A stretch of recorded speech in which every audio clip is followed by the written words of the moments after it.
ಆಕಾಶವಾಣಿ ವಾರ್ತೆಗಳು. ಓದುತ್ತಿರುವವರು ಗೀತಾ ಜೈಶಂಕರ್. ಮುಖ್ಯಾಂಶಗಳು. ನವದೆಹಲಿಯಲ್ಲಿಂದು ಸಚಿವ ಡಾ ಎಸ್ ಜೈಶಂಕರ್ ಅಧ್ಯಕ್ಷತೆಯಲ್ಲಿ ಕ್ವಾಡ್ ವಿದೇಶಾಂಗ ಸಚಿವರ ಸಭೆ ಆಯೋಜನೆ. ರಾಷ್ಟ್ರಪತಿ ದ್ರೌಪದಿ ಮುರ್ಮು ಸಿಕ್ಕಿಂ ಪ್ರವಾಸ, ಇಂದು ನಾಳೆ ವಿವಿಧ ಕಾರ್ಯಕ್ರಮಗಳಲ್ಲಿ ಭಾಗಿ. ದೇಶದ ಗಡಿ ಪ್ರದೇಶಗಳಿಗೆ ಕೇಂದ್ರ ಗೃಹ ಸಚಿವ ಅಮಿತ್ ಶಾ ಭೇಟಿ, ಭದ್ರತೆ ಕುರಿತು ಉನ್ನತ ಮಟ್ಟದ ಸಭೆ. ಸಾಫ್ ಮಹಿಳಾ ಫುಟ್ಬಾಲ್ ಚಾಂಪಿಯನ್ಶಿಪ್, ಮಾಲ್ಡೀವ್ಸ್ ವಿರುದ್ಧ ಭಾರತ ಶುಭಾರಂಭ. ಹಾಗೂ ಐಪಿಎಲ್ ಟಿ20 ಕ್ರಿಕೆಟ್ ಪ್ಲೇ ಆಫ್ ಹಂತ, ಮೊದಲನೇ ಕ್ವಾಲಿಫೈಯರ್ನಲ್ಲಿಂದು Royal Challengers Bengaluru Gujarat Titans ಮುಖಾಮುಖಿ. ವಾರ್ತೆಗಳ ವಿವರ. ಭಾರತದ ಆತಿಥ್ಯದಲ್ಲಿ ಇಂದು ನವದೆಹಲಿಯಲ್ಲಿ ಕ್ವಾಡ್ ಒಕ್ಕೂಟದ ವಿದೇಶಾಂಗ ಸಚಿವರ ಸಭೆ ನಡೆಯಲಿದ್ದು, ವಿದೇಶಾಂಗ ವ್ಯವಹಾರಗಳ ಸಚಿವ ಡಾ ಎಸ್ ಜೈಶಂಕರ್ ಸಭೆಯ ಅಧ್ಯಕ್ಷತೆ ವಹಿಸಲಿದ್ದಾರೆ. ಈ ಉನ್ನತ ಮಟ್ಟದ ಸಭೆಯಲ್ಲಿ ಆಸ್ಟ್ರೇಲಿಯಾದ ವಿದೇಶಾಂಗ ಸಚಿವೆ ಪೆನ್ನಿ ವಾಂಗ್, ಜಪಾನ್ ವಿದೇಶಾಂಗ ಸಚಿವ ತೊಶಿಮಿತ್ಸು ಮೊಟೇಗಿ ಮತ್ತು ಅಮೆರಿಕಾದ ವಿದೇಶಾಂಗ ಕಾರ್ಯದರ್ಶಿ ಮಾರ್ಕೊ ರೂಬಿಯಾ ಭಾಗವಹಿಸಲಿದ್ದಾರೆ. ಆಸ್ಟ್ರೇಲಿಯಾ ಮತ್ತು ಜಪಾನ್ ವಿದೇಶಾಂಗ ಸಚಿವರು ನಿನ್ನೆ ದೆಹಲಿಗೆ ಆಗಮಿಸಿದ್ದರೆ, ಅಮೆರಿಕಾದ ವಿದೇಶಾಂಗ ಕಾರ್ಯದರ್ಶಿ ಮಾರ್ಕೊ ರೂಬಿಯೋ 4 ದಿನಗಳ ಅಧಿಕೃತ ಪ್ರವಾಸಕ್ಕಾಗಿ ಮೇ 23ರಂದೇ ಭಾರತಕ್ಕೆ ಆಗಮಿಸಿದ್ದಾರೆ. ಜಾಗತಿಕ ಅನಿಶ್ಚಿತತೆ ಮತ್ತು ಪಶ್ಚಿಮ ಏಷ್ಯಾದ ಬಿಕ್ಕಟ್ಟಿನ ಹಿನ್ನೆಲೆಯಲ್ಲಿ ನಡೆಯುತ್ತಿರುವ ಈ ಬಾರಿಯ ಸಭೆಯು ತೀವ್ರ ಕುತೂಹಲ ಮೂಡಿಸಿದೆ. ಇಂಡೋ ಪೆಸಿಫಿಕ್ ವಲಯದಲ್ಲಿ ಶಾಂತಿ, ಭದ್ರತೆ ಮತ್ತು ಸ್ಥಿರತೆಯನ್ನು ಕಾಯ್ದುಕೊಳ್ಳುವ ನಿಟ್ಟಿನಲ್ಲಿ ಭಾರತ, ಅಮೆರಿಕ, ಆಸ್ಟ್ರೇಲಿಯಾ ಮತ್ತು ಜಪಾನ್ ಒಳಗೊಂಡ ಕ್ವಾಡ್ ಅತ್ಯಂತ ಪ್ರಮುಖ ಒಕ್ಕೂಟವಾಗಿ ಹೊರಹೊಮ್ಮಿದೆ. ಪ್ರಸ್ತುತ ಒಕ್ಕೂಟದ ಅಧ್ಯಕ್ಷತೆ ವಹಿಸಿರುವ ಭಾರತ ಈ ಸಭೆಯನ್ನು ಆಯೋಜಿಸುತ್ತಿದೆ.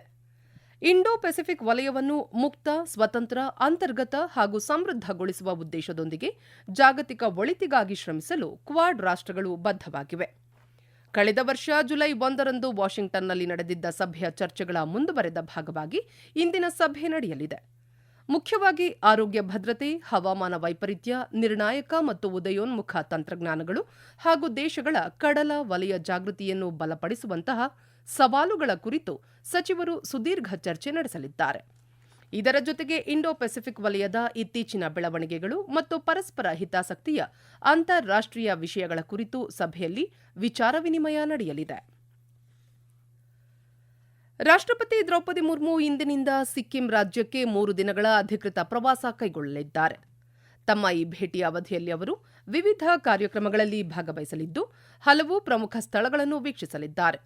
ರಾಷ್ಟ್ರಪತಿಗಳ ಭೇಟಿಯ ಹಿನ್ನೆಲೆಯಲ್ಲಿ ಸಿಕ್ಕಿಂ ಸರ್ಕಾರವು ಸಕಲ ಸಿದ್ಧತೆಗಳನ್ನು ಮಾಡಿಕೊಂಡಿದೆ. ರಾಷ್ಟ್ರಪತಿಗಳು ಇಂದು ಸಂಜೆ ಗ್ಯಾಂಗ್ಟಾಕ್ನಲ್ಲಿರುವ ಪ್ರಸಿದ್ಧ ನಮ್ಗ್ಯಾಲ್ ತಂತ್ರಜ್ಞಾನ ಸಂಸ್ಥೆಗೆ ಭೇಟಿ ನೀಡಲಿದ್ದಾರೆ. ತಮ್ಮ ಪ್ರವಾಸದ 2ನೇ ದಿನವಾದ ನಾಳೆ ರಾಷ್ಟ್ರಪತಿ ಭಾರತ ಚೀನಾ ಗಡಿಯ ಪ್ರಮುಖ ಆಯಕಟ್ಟಿನ ಪ್ರದೇಶವಾದ ನಾಥೂ ಲಾ ಪಾಸ್ಗೆ ಭೇಟಿ ನೀಡಲಿದ್ದು, ಅಲ್ಲಿ ನಿಯೋಜಿತವಾಗಿರುವ ಭಾರತೀಯ ಸೇನೆಯ ಯೋಧರೊಂದಿಗೆ ಸಂವಾದ ನಡೆಸಲಿದ್ದಾರೆ. ಇದೇ ದಿನ ಅವರು ಗ್ಯಾಂಗ್ಟಾಕ್ನಲ್ಲಿ ಆಯೋಜಿಸಲಾಗಿರುವ ಸಿಕ್ಕಿಂ ವಿಶ್ವವಿದ್ಯಾಲಯದ ಘಟಿಕೋತ್ಸವ ಸಮಾರಂಭದಲ್ಲೂ ಭಾಗವಹಿಸಲಿದ್ದಾರೆ. ಇನ್ನು ಪ್ರವಾಸದ ಅಂತಿಮ ದಿನದಂದು ಗ್ಯಾಂಗ್ಟಾಕ್ನ ಪಾಲ್ಜೋರ್ ಸ್ಟೇಡಿಯಂನಲ್ಲಿ ನಡೆಯಲಿರುವ ವಿಶೇಷ ಕಾರ್ಯಕ್ರಮದಲ್ಲಿ ಸಿಕ್ಕಿಂ ಪೊಲೀಸರಿಗೆ ಅತ್ಯುನ್ನತ ರಾಷ್ಟ್ರಪತಿ ಪೊಲೀಸ್ ಕಲರ್ ಪ್ರಶಸ್ತಿಯನ್ನು ಪ್ರದಾನ ಮಾಡಲಿದ್ದಾರೆ. ಕೇಂದ್ರ ಗೃಹ ಸಚಿವ ಅಮಿತ್ ಶಾ ಮುಂದಿನ ಕೆಲವು ದಿನಗಳ ಕಾಲ ದೇಶದ ಗಡಿ ಪ್ರದೇಶಗಳಿಗೆ ಭೇಟಿ ನೀಡಲಿದ್ದು, ಭದ್ರತೆಗೆ ಸಂಬಂಧಿಸಿದ ಉನ್ನತ ಮಟ್ಟದ ಸಭೆಗಳನ್ನು ನಡೆಸಲಿದ್ದಾರೆ. ತಮ್ಮ ಈ ಪ್ರವಾಸದ ಅಂಗವಾಗಿ ಗೃಹ ಸಚಿವರು ನಿನ್ನೆ ರಾತ್ರಿ ರಾಜಸ್ಥಾನದ ಬಿಕನೇರ್ಗೆ ತಲುಪಿದ್ದಾರೆ. ಸಚಿವರು ಇಂದು ಬೆಳಗ್ಗೆ ಗಡಿ ಭದ್ರತಾ ಪಡೆ ಬಿಎಸ್ಎಫ್ನ ಸಾಂಚೋ ಗಡಿ ಕಾವಲು ಠಾಣೆಗೆ ಭೇಟಿ ನೀಡಲಿದ್ದು, ಅಲ್ಲಿ ನಿಯೋಜಿತವಾಗಿರುವ ಯೋಧರೊಂದಿಗೆ ಸಂವಾದ ನಡೆಸಲಿದ್ದಾರೆ. ಇದೇ ಸಂದರ್ಭದಲ್ಲಿ ಅವರು ಯೋಧರಿಗಾಗಿ ಹಮ್ಮಿಕೊಳ್ಳಲಾಗಿರುವ ವಿವಿಧ ಕಲ್ಯಾಣ ಯೋಜನೆಗಳಿಗೂ ಚಾಲನೆ ನೀಡಲಿದ್ದಾರೆ. ತದನಂತರ ಬಿಕಾನೇರ್ ಗಡಿ ಪ್ರದೇಶದ ಒಟ್ಟಾರೆ ಭದ್ರತಾ ಪರಿಸ್ಥಿತಿಯ ಕುರಿತು ಅವರು ಪರಿಶೀಲನೆ ನಡೆಸಲಿದ್ದಾರೆ. ಈ ಪ್ರಮುಖ ಸಭೆಯಲ್ಲಿ ಕೇಂದ್ರ ಗೃಹ ಸಚಿವಾಲಯ, ರಾಜಸ್ಥಾನ ಸರ್ಕಾರ ಮತ್ತು ಬಿಎಸ್ಎಫ್ನ ಹಿರಿಯ ಅಧಿಕಾರಿಗಳು ಹಾಗೂ 5 ಗಡಿ ಜಿಲ್ಲೆಗಳ ಜಿಲ್ಲಾಧಿಕಾರಿಗಳು ಮತ್ತು ಪೊಲೀಸ್ ವರಿಷ್ಠಾಧಿಕಾರಿಗಳು ಭಾಗವಹಿಸಲಿದ್ದಾರೆ. ತಮ್ಮ ಪ್ರವಾಸದ ಮುಂದಿನ ಭಾಗವಾಗಿ ಇದೇ 29ರಂದು ಗೃಹ ಸಚಿವರು ಗುಜರಾತ್ನ ಭುಜ್ಗೆ ಭೇಟಿ ನೀಡಲಿದ್ದು, ಅಲ್ಲಿನ ಬಿಎಸ್ಎಫ್ ಗಡಿ ಕಾವಲು ಠಾಣೆಯನ್ನು ವೀಕ್ಷಿಸಲಿದ್ದಾರೆ. ಜೂನ್ 5ರಂದು ತ್ರಿಪುರಾ, ನಂತರ ಪಶ್ಚಿಮ ಬಂಗಾಳದ ಗಡಿ ವಲಯಗಳಿಗೂ ಪ್ರವಾಸ ಕೈಗೊಂಡು ಅಲ್ಲಿನ ಭದ್ರತಾ ಪರಿಸ್ಥಿತಿಯನ್ನು ಪರಾಮರ್ಶಿಸಲಿದ್ದಾರೆ. ಈ ವಾರ್ತೆಗಳನ್ನು ಆಕಾಶವಾಣಿಯಿಂದ ಕೇಳುತ್ತಿದ್ದೀರಿ. ನಮ್ಮ ಎಲ್ಲಾ ರಾಷ್ಟ್ರೀಯ ವಾರ್ತೆಗಳು ಹಾಗೂ ಪ್ರದೇಶ ಸಮಾಚಾರ ಈಗ ಆಕಾಶವಾಣಿ ನ್ಯೂಸ್ ಕನ್ನಡ ಯೂಟ್ಯೂಬ್ ಚಾನೆಲ್ನಲ್ಲಿ ಲಭ್ಯ. ನಮ್ಮ ಎಕ್ಸ್ ಖಾತೆ ಮತ್ತು ಇನ್ಸ್ಟಾಗ್ರಾಂ ಖಾತೆ ಆಕಾಶವಾಣಿ ನ್ಯೂಸ್ ಕನ್ನಡ. ಹೆಚ್ಚಿನ ಮಾಹಿತಿಗಾಗಿ ನಮ್ಮ ಫೇಸ್ಬುಕ್ ಖಾತೆ AIR ಕನ್ನಡ ನ್ಯೂಸ್ ಅನುಸರಿಸಿ. ಮಾಹಿತಿಯ ಹೂರಣ ವಾರದ ಕಾರ್ಯಕ್ರಮ ಪ್ರಚಲಿತ ವಿದ್ಯಮಾನ ಪ್ರತಿ ಬುಧವಾರ 9:15. ಕಾಂಗೋ ಮತ್ತು ಉಗಾಂಡಾದಲ್ಲಿ ಎಬೋಲಾ ಸೋಂಕಿನ ಉಲ್ಬಣವನ್ನು ವಿಶ್ವ ಆರೋಗ್ಯ ಸಂಸ್ಥೆ WHO ಜಾಗತಿಕ ತುರ್ತು ಪರಿಸ್ಥಿತಿ ಎಂದು ಘೋಷಿಸಿದ ಹಿನ್ನೆಲೆಯಲ್ಲಿ ನಾಗರಿಕ ವಿಮಾನಯಾನ ಮಹಾನಿರ್ದೇಶನಾಲಯ DGCA ವಿಮಾನಯಾನ ಸಂಸ್ಥೆಗಳಿಗೆ ಕಟ್ಟುನಿಟ್ಟಿನ ಮಾರ್ಗಸೂಚಿ ಪ್ರಕಟಿಸಿದೆ. ಇದರ ಅನ್ವಯ ಉಗಾಂಡ ಕಾಂಗೋ ಸಂಪರ್ಕಿಸುವ ವಿಮಾನಗಳಲ್ಲಿ ಪ್ರಯಾಣಿಕರು ಇಳಿಯುವ ಮುನ್ನ ಸ್ವಯಂ ಘೋಷಣಾ ಪತ್ರ ಪಡೆಯುವುದನ್ನು ಕಡ್ಡಾಯಗೊಳಿಸಲಾಗಿದೆ. ಜ್ವರ, ತಲೆನೋವು, ವಾಂತಿಯಂತಹ ಎಬೋಲಾ ಲಕ್ಷಣಗಳಿದ್ದರೆ ತಕ್ಷಣ ಸಿಬ್ಬಂದಿಗೆ ಅಥವಾ ವಿಮಾನ ನಿಲ್ದಾಣದ ವೈದ್ಯಕೀಯ ಘಟಕಕ್ಕೆ ತಿಳಿಸಲು ಇನ್ಫ್ಲೈಟ್ ಪ್ರಕಟಣೆ ಹೊರಡಿಸಬೇಕು. ಭಾರತಕ್ಕೆ ಬಂದ 21 ದಿನಗಳಲ್ಲಿ ಇಂತಹ ಲಕ್ಷಣಗಳು ಕಂಡರೂ ನಿಯೋಜಿತ ಆಸ್ಪತ್ರೆಗಳನ್ನು ಸಂಪರ್ಕಿಸಬೇಕು. ವಿಮಾನದಲ್ಲಿ ಶಂಕಿತ ಪ್ರಕರಣ ಪತ್ತೆಯಾದರೆ ಆ ಪ್ರಯಾಣಿಕರನ್ನು ಹಿಂಭಾಗದ ಸೀಟಿಗೆ ಸ್ಥಳಾಂತರಿಸಿ ಸುತ್ತಲಿನ ಸೀಟುಗಳನ್ನು ಖಾಲಿ ಇಡಬೇಕು ಹಾಗೂ ವಿಮಾನಗಳಲ್ಲಿ ಮಾಸ್ಕ್, ಗ್ಲೌಸ್, PPE ಕಿಟ್ ಮತ್ತು ಸ್ಯಾನಿಟೈಸರ್ಗಳ ಸಾಕಷ್ಟು ದಾಸ್ತಾನು ಕಾಯ್ದುಕೊಳ್ಳಬೇಕು ಎಂದು DGCA ಕಟ್ಟುನಿಟ್ಟಿನ ನಿರ್ದೇಶನ ನೀಡಿದೆ. ಜಮ್ಮು ಕಾಶ್ಮೀರದ ಗುಲ್ಮಾರ್ಗ್ನ ಗೊಂಡೋಲಾ ರೋಪ್ವೇಯಲ್ಲಿ ತಾಂತ್ರಿಕ ದೋಷದಿಂದಾಗಿ ಭೂಮಿಯಿಂದ 500 ಅಡಿ ಎತ್ತರದ 65 ಕೇಬಲ್ ಕಾರ್ ಕ್ಯಾಬಿನ್ಗಳಲ್ಲಿ ಸಿಲುಕಿಕೊಂಡಿದ್ದ ಮಹಿಳೆಯರು, ಮಕ್ಕಳು ಸೇರಿದಂತೆ 300ಕ್ಕೂ ಹೆಚ್ಚು ಪ್ರವಾಸಿಗರನ್ನು ಸುರಕ್ಷಿತವಾಗಿ ರಕ್ಷಿಸಲಾಗಿದೆ. NDRF, SDRF, Jammu Kashmir police, ಭಾರತೀಯ ಸೇನೆಯ ಚಿನಾರ್ ಕೋರ್ ಮತ್ತು ಸ್ಥಳೀಯ ಆಡಳಿತದ ಜಂಟಿ ಸಹಯೋಗದಲ್ಲಿ ಸತತ 7 ಗಂಟೆಗಳ ಕಾಲ ನಡೆದ ರಕ್ಷಣಾ ಕಾರ್ಯಾಚರಣೆಯ ಬಳಿಕ ಎಲ್ಲ ಪ್ರವಾಸಿಗರನ್ನು ಯಾವುದೇ ಗಾಯಗಳಿಲ್ಲದೆ ಕೆಳಕ್ಕೆ ಇಳಿಸುವಲ್ಲಿ ತಂಡಗಳು ಯಶಸ್ವಿಯಾಗಿವೆ. ಭಾರತ ಸೇರಿದಂತೆ ವಿಶ್ವದಾದ್ಯಂತ ಲಕ್ಷಾಂತರ ಮುಸ್ಲಿಂ ಬಾಂಧವರಿಂದು ಸೌದಿ ಅರೇಬಿಯಾದಲ್ಲಿ ಹಜ್ ಪ್ರಾರ್ಥನೆಯ ಪ್ರಮುಖ ವಿಧಿವಿಧಾನಗಳನ್ನು ನೆರವೇರಿಸಲಿದ್ದಾರೆ. 5 ದಿನಗಳ ಕಾಲ ನಡೆಯಲಿರುವ ಪವಿತ್ರ ಹಜ್ ಧಾರ್ಮಿಕ ವಿಧಿವಿಧಾನಗಳ ಆರಂಭದ ಸಂಕೇತವಾಗಿ ನಿನ್ನೆ ದೇಶ ವಿದೇಶಗಳ ಯಾತ್ರಿಕರು ಮಿನಾ ನಗರದಲ್ಲಿ ಸೇರಿದ್ದರು. ಇಂದು ಮುಂಜಾನೆ ಪ್ರಾರ್ಥನೆಯನ್ನು ಸಲ್ಲಿಸಿದ ನಂತರ ಯಾತ್ರಿಕರು ಹಜ್ನ ಅತ್ಯಂತ ಪ್ರಮುಖ ವಿಧಿವಿಧಾನಕ್ಕಾಗಿ ಅರಾಫತ್ನತ್ತ ಪ್ರಯಾಣ ಬೆಳೆಸಲಿದ್ದಾರೆ.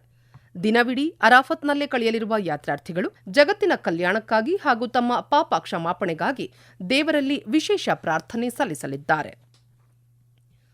ಇರಾನ್ ಯುದ್ಧವನ್ನು ಕೊನೆಗಾಣಿಸುವ ಯಾವುದೇ ಒಪ್ಪಂದವಾದರೂ ಅದರಲ್ಲಿ ಸೌದಿ ಅರೇಬಿಯಾ ಸೇರಿದಂತೆ ಹಲವು ರಾಷ್ಟ್ರಗಳು ಅಬ್ರಹಾಂ ಒಪ್ಪಂದವನ್ನು ಕಡ್ಡಾಯವಾಗಿ ಸೇರುವ ಷರತ್ತನ್ನು ಒಳಗೊಂಡಿರಬೇಕು ಎಂದು ಅಮೆರಿಕ ಅಧ್ಯಕ್ಷ ಡೊನಾಲ್ಡ್ ಟ್ರಂಪ್ ತಿಳಿಸಿದ್ದಾರೆ. ಸಾಮಾಜಿಕ ಮಾಧ್ಯಮದಲ್ಲಿ ಈ ಕುರಿತು ಸಂದೇಶ ಹಂಚಿಕೊಂಡಿರುವ ಅವರು, ಇರಾನ್ ಜೊತೆಗಿನ ಮಾತುಕತೆಗಳು ಸಕಾರಾತ್ಮಕವಾಗಿ ಮುನ್ನಡೆಯುತ್ತಿವೆ.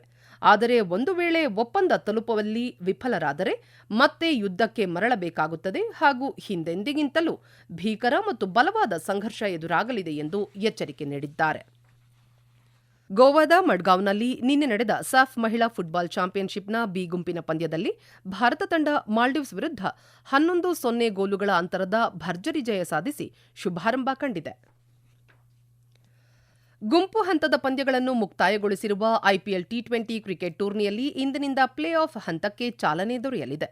ಇಂದು ಹಿಮಾಚಲ ಪ್ರದೇಶದ ಧರ್ಮಶಾಲಾದಲ್ಲಿ ನಡೆಯಲಿರುವ ಮೊದಲನೇ ಕ್ವಾಲಿಫೈಯರ್ನಲ್ಲಿ ರಾಯಲ್ ಚಾಲೆಂಜರ್ಸ್ ಬೆಂಗಳೂರು ಹಾಗೂ ಗುಜರಾತ್ ಟೈಟಾನ್ಸ್ ತಂಡಗಳು ಮುಖಾಮುಖಿಯಾಗಲಿವೆ.